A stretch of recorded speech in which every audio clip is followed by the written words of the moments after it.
So, Borge, what's the reason for the WEF coming to Mexico among many other countries to make this local forum happen? So Mexico is a vibrant economy. It's a very young country, more than 130 million people, but it also has a youth dividend.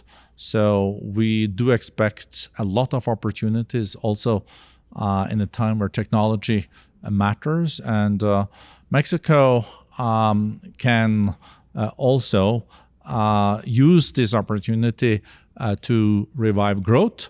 And we're very happy that we can bring global CEOs to a meeting with the president. Now that you bring the subject to the table, what's your opinion on Mexico today, and how can this country can spur its economic growth on a time when it seems to be stuck among some chains that tie up its potential?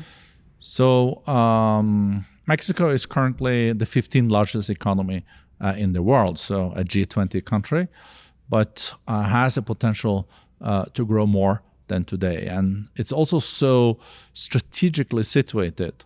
It is the neighbor to the largest economy in the world, the US, that is growing quite well. A lot of the investments in the US now is related to the frontier technologies and AI. And I think Mexico can do a lot also on IT, but also IT services, and develop its own opportunity related to artificial intelligence and centers. That is not happening at the scale that really realizes the potential of this country. So if Mexico wants to go into a 2 to 3% growth, it will also need to get more foreign investments in these sectors. I think many steps are now being taken. I think the fact that we are invited by the president now to bring international CEOs also shows that Mexico has huge potential, but also that Mexico needs to then also show even clearer that investing in Mexico and also doing business in Mexico gives a huge opportunity to the two big markets like the US and Canada.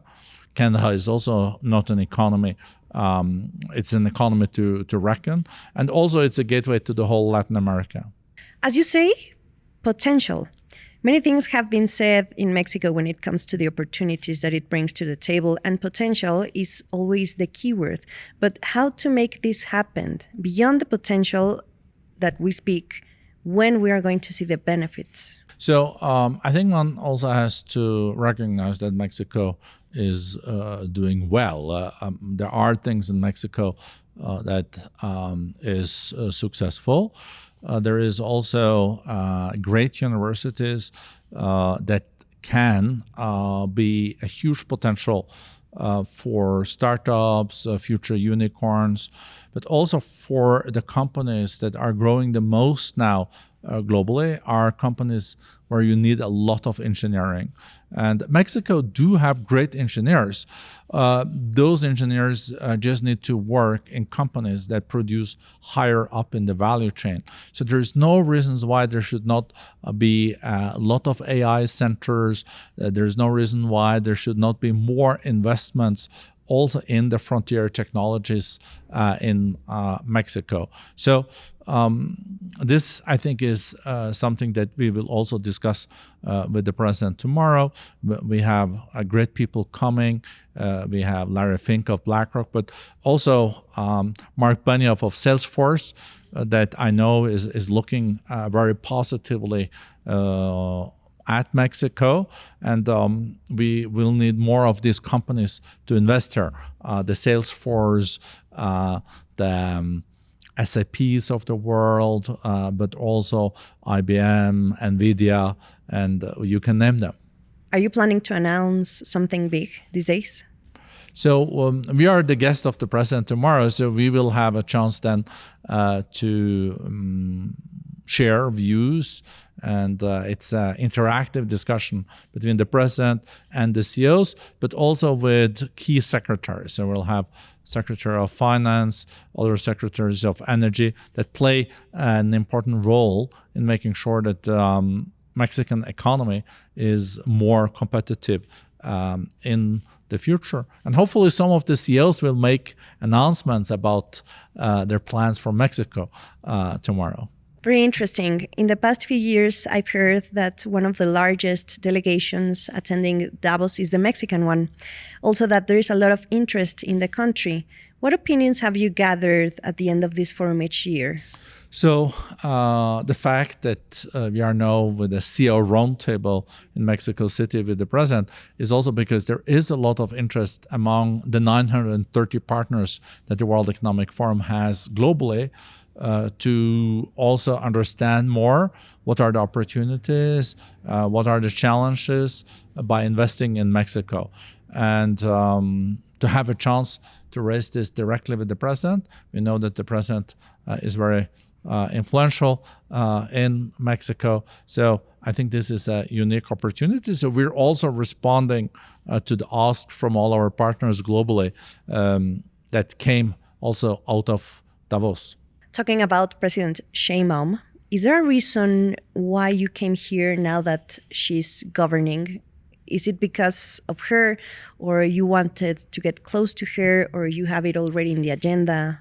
So we offered this CEO roundtable and said that there is a lot of interest to come to Mexico, learn more about the Mexican economy, and also learn more about what is her thinking about the economy of Mexico, because we're still, only 1 out of 6 years in her presidency. And they liked the idea, and they said, okay, let's do that. And I think that shows interest on the Mexican side, but also on our side. Also, there hasn't been the presence of a Mexican president in the Davos Forum in a while. Would you try to convince President Sheinbaum to go next year? So I hope after the dialogue that she will enjoy it, and that she also will see the benefit. Because in Davos, you can meet 930 CEOs. We can only bring a few here to Mexico. And I think she has now good message. As I said, Mexico, more than 130 million people, a very young society.